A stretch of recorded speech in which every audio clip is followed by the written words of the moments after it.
Go. Streaming from South Africa to the world. This is the Stonks Go Moon podcast. What just happened? We break it down so you don't have to. Welcome everyone to the Stonks Go Moon podcast. AI is everywhere. Pitch decks, board meetings, product roadmaps, but most executives still don't know where to start. Today's guest isn't here to sell buzzwords. She's here to give you a playbook. She's a Rice University professor, the founder of Demystify AI, and the author of AI Made Simple, Results Made Real. Ladies and gentlemen, my guest today, Kathleen Perley. Welcome to the pod. Thank you so much for having me. I'm super excited to be here. So much to dig in today. Let's start with, you work with a lot of leaders across various industries. What's sort of the biggest myth that you see out there about AI that you're constantly having to correct? Yeah, I mean, I think about 18 months ago, it was oftentimes like this idea that like AI isn't smart enough to handle our business work. It's really not for us. I think that has gotten a lot better. When you see the latest, even in January, the models were outperforming PhDs in their own field with access to the internet. And I will tell you, a lot of my peers at the university were very anxious about that stat. And so it was more on the intelligence side. But I think now it's almost this idea that they think it's like a light switch. So it's like if I implement AI, I pick a tool, flip the light switch, everything will be better. From our processes, our revenue, things like that. But it's just not that simple. And I think they have to really start to think about, a couple of things. It's not just a tool. It's not just figuring out how to turn it on and off, but to genuinely get the value you need from it, you need to think about, okay, do you have good, clean data? Do you have a data repository at all? Do you have the people and process alignment? Do you have data at all? So your book, it's called AI Made Simple. Why a book? Why now? I mean, you teach at university. I do not know where you get the time, but was it so? Did you feel like, hey, executives need this now? I need to put this out there now, or what was it for you? So it was, my first class I taught at Rice, I had about 100 students. And they were very anxious about graduating from my class. And they were like, how are we going to stay up to date? How do we translate this into our executive leadership? And I started to notice that there were a lot of people out there talking about artificial intelligence and almost overcomplicating it. And kind of it became more about smoke and mirrors than it really came about the technology and how it could be used. I am kind of a nerd, I will admit that, but I do think that like when you think about who's going to change the world with this technology, it's not going to be the nerds like me. It's going to be people who understand enough of AI and their aspect of their life, right? Or their industry that they work in that are truly going to change how we think about it. And I don't want intimidation of language or lack of coding experience or anything like that prohibit us from getting to that next level. Cool. So what is the book about? Like, take me through it. Obviously go out and buy the book, but like if someone came up to you in a coffee shop and say, hey, Kathleen, what's your book about? How would you describe it? I think it's a real like practical understanding that kind of goes through some AI literacy so you aren't intimidated by the language of it all, to real life examples and practical frameworks that you can implement and think about. I think it's really focused on those leaders who want to be implementers. Like they don't want to spend, it's not about spending an entire book in a conversation of theory. It's about here are the real practical ways that you can apply it and ways to really start to think and understand it. I grew up with dyslexia and ADHD, so like academia is not necessarily my strength, although I somehow ended up in it, which is odd. How? Sorry because that's very interesting. How did you overcome that obstacle, and how did you end up not even in not going to university and excelling, but becoming a professor? I mean, I'll tell you, I think, I have ADHD and dyslexia. So, in high school and growing up, I was told I was told not to go to college, that I would never be successful in college. I was told never to study a second language. Part of my ADHD made me insanely curious about a lot of things, as well as incredibly stubborn. And that stubbornness pushed me to study linguistics. I mean, I remember telling my parents, I come from a long line of oil and gas folks, and I was like, I'm going to study linguistics. And like the look on my parents' face of like sheer, like, what are you A, doing because of your background? And B, like, what are you going to do with a linguistics degree? Like, how does this make any sense? And so, you Like know, telling your doctor parents, I'm going to go and study art. I'm going to be art major. Like, yeah, what are we absolutely. doing?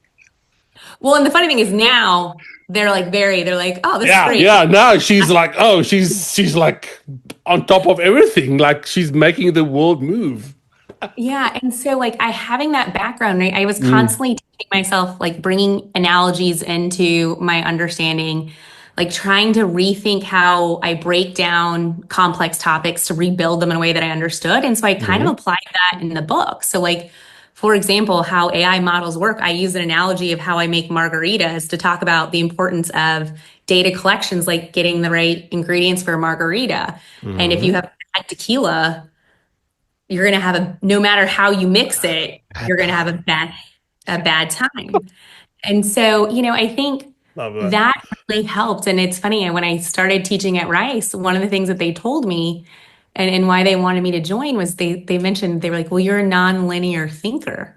Uh, And we would really love that at our university. And I was so blown away by that because that's just how I've always thought. Like nothing is linear, right? Everything is like kind of random connected dots that somehow make sense in my brain, but doesn't make sense in everyone else's. And so I've kind of leaned into that as a superpower to help people navigate this world. I'm going to share a little bit of story with you quickly. My son is 6. He's a bit neurodivergent. A little bit, not a lot, but just enough so he's different. And I've sat him down with AI last couple of months and taught him how to prompt because he's just starting to read and stuff. And it's fascinating how his brain is making dots that my brain isn't making. And I think early signs for me is that AI is giving people a neurotypical divergent people that it's going to make them fundamentally important in this world going forward and empower them to do things that normal people can't. I agree 100%. And that's kind of why I love the teaching aspect of it as well, because in growing up and until recently, I've done linguistics, I did, machine learning algorithms, things of that nature. But I always felt like ideas were trapped in my brain. Like I would try to explain to Yes. somebody what was going on, and they would be like, Yes. I don't understand how you get from here to here, point A to Z. Like, I don't know how Yes. you make these connections. Yeah. And so now I oftentimes will do voice memos and upload it to AI and say, like, help me rewrite this in a way that works for linear thinkers Yes. because I know I don't think in that manner, and that can be really confusing for other people. And it's not that one way or the Yes. wrong way, but it just finally feels like I can communicate and it's not trapped. And that's what my hope is that if the more people that we can get engaged in this technology and using it as a way to kind of remove the barriers, whatever it may be, I really think we'll see some amazing things come to life with this tech. I had a student whose nephew was on the spectrum. Mm. And in my class, they have to learn how to build an AI wrapper. And she built one because he was 15 So and for wanting to. those that don't know, what is an AI wrapper? So it's not like you're building a model from the ground up, but you're kind Okay. of building a portion of it. So you're taking, for example, in this case, they took Soul Machines, which is like an AI avatar tool, Okay. Okay. and they uploaded a certain knowledge base so that there's like Okay. kind of this additional kind of reference point or learning mechanism in place. Okay. And so she created an avatar that he could use to practice dating because he wanted to go on dates, but he didn't know how to build Oh. small talk. And he was really insecure about it and eye contact. And so the avatar allowed him to have a place to communicate where he didn't feel judged or uncomfortable so that he eventually can go on dates. So, you think about those types of stories and it just like warms my heart in terms of what it could do. Do you know if that translated to the real life? I know she built it. I saw the live demo and her nephew started using it. What? That's Yeah. crazy. So we're already like building stuff for people to use out there. Like, Oh, and it's not like big tech companies, but it's community, right? It's people. yeah. I mean, and I think what's great about it is this woman in my class who built it, she has no coding background, no technical Okay. background whatsoever. And that's, whether your barrier is, not being able to code or a learning disability, you're seeing it come to life. Another example that I love is I had a student who he was an engineer that worked within, let's call like space travel. Okay. And one of the issues that he identified, because one of the things I asked them is like, what's one thing that keeps you up at night at work? And they had to identify, this is my strategy class, a pilot. And he said, in the International Space Station, if something goes wrong, like the infrastructure or some of the technology up there, it's pretty outdated. A lot of people who built that foundational technology are retired or no longer with us. And if something goes wrong, they have to call down to Houston. They have to We look have a and try to problem. find the manual and then kind of send that information back. And so Yeah. he started building a model where he just took the existing manuals and created a chatbot on top of it so that people in space could utilize that as the first interaction. And so he presented in our class kind of this thought process and then went and presented it to his boss at work and got approval. He got a grant, funding to go ahead with the project. And the thing that's so cool about it is he mentioned his boss said, when we think about going to Mars, one of the biggest constraints is communication delay.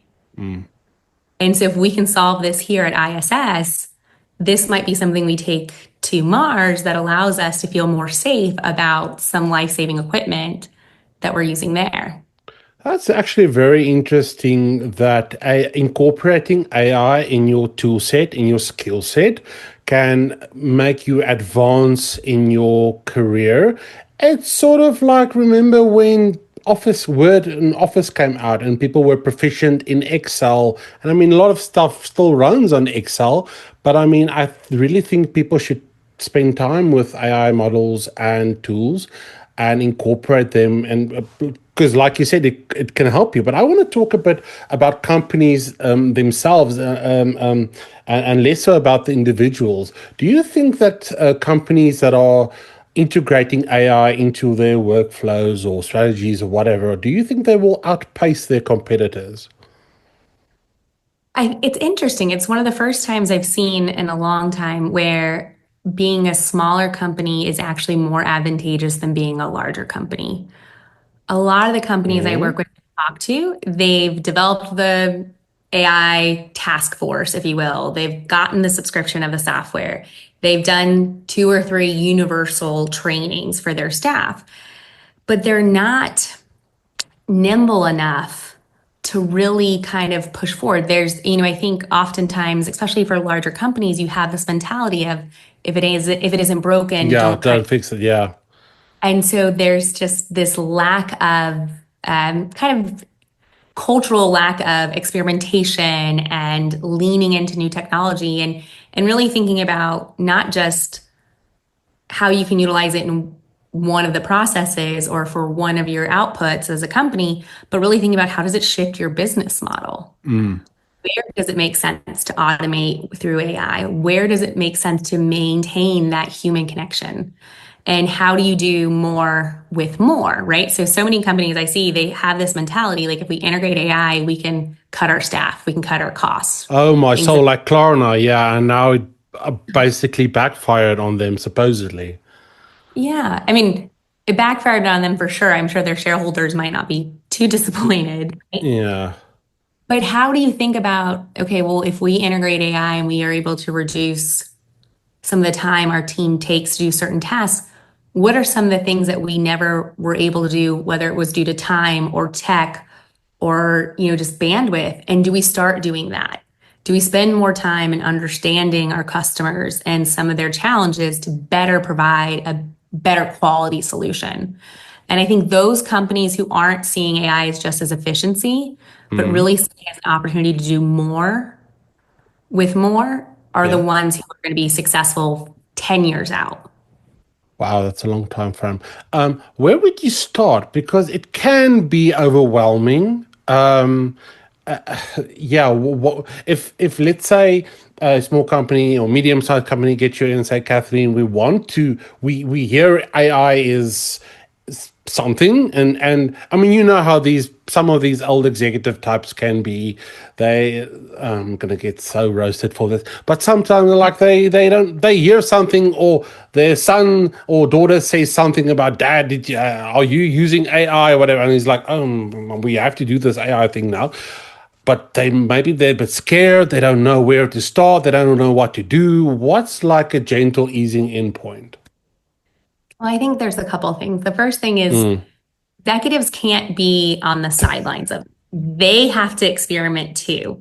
And I will tell you, I work with Marie Myers at HPE, so Hewlett Packard Enterprise, and Yeah, yeah, yeah. we have coffee on a regular basis, and she's like, show me how to do this, teach me something new that you loved, and then she experiments and does it herself. And so I think one is like, you can't sit on the sidelines. I think the second part is start to have a conversation, like remove any barriers within your organization and ask in a way that isn't threatening, are you using AI? How are you using it? Because oftentimes I go in and they say, like, we have nothing to worry about. We don't allow AI at our organization. And I'm like, great, you've created a bring your own AI policy to work. So have the conversation because you might be amazed at some ways that people are thinking about it. And then the last piece, one of the first things I always do is, as a former CEO and as a current CEO, I mean, those employee handbooks, I've written parts of them multiple times. I even have never read one from start to finish. And so one of the things I think is such an easy win that can be done quickly, has low risk from that, in terms of data security, and can be beneficial to all of your employees is create a knowledge base or an agent that interacts with your employee handbook. So they're not bogging down your HR team to say, what's our maternity leave policy? How do I request PTO? What other benefits are offered for employees for travel or things of that nature? I mean, these are simple things that A, as an employee, oftentimes they might feel uncomfortable asking. And B, if you hear it and you have an employee who's exceptional, who read all cover to cover your full employee handbook, Yeah. they're not going to remember in 6 months all the details. And so if you're able to take some of that weight off of your HR team to focus more on how do you engage your employees, how do you help them build their career, it's a win-win all around. And it shows progress in something that your legal team will be happy with because it's nothing really Yeah. that Yeah. concerning cybersecurity, right? It's something that everyone can get on board with. And most companies I work with, it takes about 2 weeks to implement max. Awesome. Kathleen, before I let you go, I know you've got a very hectic and busy lifestyle. What are some of your favorite AI tools at the moment? I mean, this episode should go out next week, so by next week, there hopefully, fingers crossed, nothing major drops. But what are some of your favorite AI tools at the moment that you use daily, and why? Yeah, I mean, I would say, Google had a lot of really impressive releases last week that are Oh just my phenomenal. soul, VO3. It's amazing. It's fabulous. And I think Yeah. like start experimenting, right? Like I use ChatGPT a ton. And as much as I want to be a rebel and like have another cooler tool that I use more often, it's just really good. Yeah. And so I use it a lot. The other thing I would say that oftentimes people don't know is Replit. So I'm not for sure if you're familiar with Replit. No. It's an AI coding agent, if you will. Okay. Uh, and so sometimes, and this is going to sound really nerdy, I have my operator agent, which is kind of the OpenAI one, work with my Replit agent. Yeah. And I will say, go to my Replit account, I'll log in, and I'll be like, code me an interface to help students upload their favorite prompts for learning, where people can add comments, things like that. And I'll just explain it. But my operator agent will work hand in hand with my Replit agent and code it. And then if there's an issue, it'll connect APIs for me, all of that. And if there's an issue, my operator agent will go to Reddit, figure out how to solve it, and then go back to the Replit agent to fix the code issue and advise it. And this all happens while I'm commuting to work, right? Like I start this process before I leave the house, drop the kids off at school, go to Rice. And by the time I get in, I have a fully functional user interface that I can play around with. And just by simple language, I can say, hey, I want this functionality. It will automatically recode. And it connects to GitHub. You can do deployments in it, things of that nature. So there's really like being able to show some of my students that and some of the companies, like there's no reason why R&D takes a long time. And if you're able to get to an MVP faster, so you can have more tangible and cheaper. Yeah. Well, and just I think oftentimes, right, like a picture's worth 1,000 words. Like even my development team, I'll build stuff in Replit now and send it to them and say, hey, this is the functionality that I kind of been thinking about for our tool that we're going to build. And they'll be able to see the code, and there's some technical debt and it's not perfect. No. But it's a lot better than my chicken scratch drawings I used to give them with, like when you click here, this is what I want to have happen, right? And so, that's exciting, right? To be able to see people who don't have a coding background build web apps. I was about to ask if you have any coding experience. So the answer is this. I can hack my way through some things. Okay. That being said, when I was running my former company, if my development team was behind schedule, the fastest way to get them back on track was to offer to jump into the code base and be like, I can help. And I used to. I'd be like, don't worry about it. I'll help, guys. And they're like, no, you're good, right? So like, I can read code. I can, do a little Python, but like, you would not want me coding your website or web app or any software systems. Like, it's not my area of expertise. The last thought from my side, that's why I'm so bullish on Agentic AI. It's just because it makes so much sense. It's logical. It's just increasing productivity while you are sleeping, while you are taking the kids to school, while you are going to work. And you can build the guardrails, right? You can set the parameters. You can be in charge of it. But I think it's an amazing time that we're going in, and we're just scraping the surface. 100% agree. It's fascinating. It's actually what we're working on right now is a investor relations AI agent to help companies. And it's true. And I think, the other part of it is so much of, if you ask any person in a company, especially on the senior level side, 50 to 60% of their time is not spent doing strategy. It's doing mundane things that an agent can handle so they can actually focus on the real strategic challenges and opportunities that lie ahead for a company. Absolutely. Kathleen, thank you so much for joining me today. Fascinating conversation. If the listeners want to go and connect with you and find out more about Demystify AI, where can they find you? I would say look at me up on LinkedIn. My email address is kp@demystify.com. Either one. I will say I am a little ADHD, so if you don't hear poke maybe more than once, and I will definitely follow up. But yeah, I always love hearing from others and their experiences. And I want to have as many people in this conversation as we possibly can. Yeah, the SGM community will show up. The book is called AI Made Simple, Results Made Real. Kathleen, thank you so much for joining me today. And to our listeners, peace, love, and prosperity.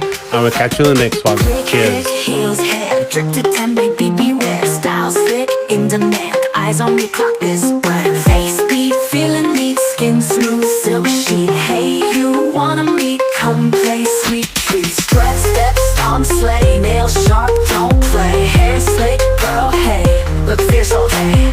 Pose snaps, sachet, sugar lips, yes, babe. Brows sleek, I say, get out my way. Horse pose, big bucks, queen mode, no fucks. Game on, good luck, everyone starstruck. Look fierce all day, pose snaps, sachet, sugar lips, yes, babe. Brows fleek, I say.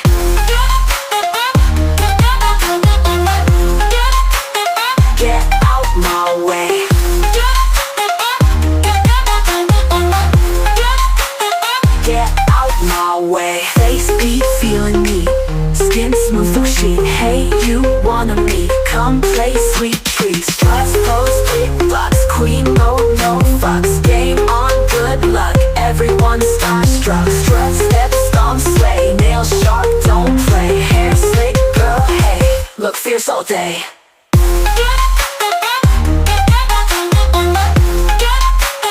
Get out my way.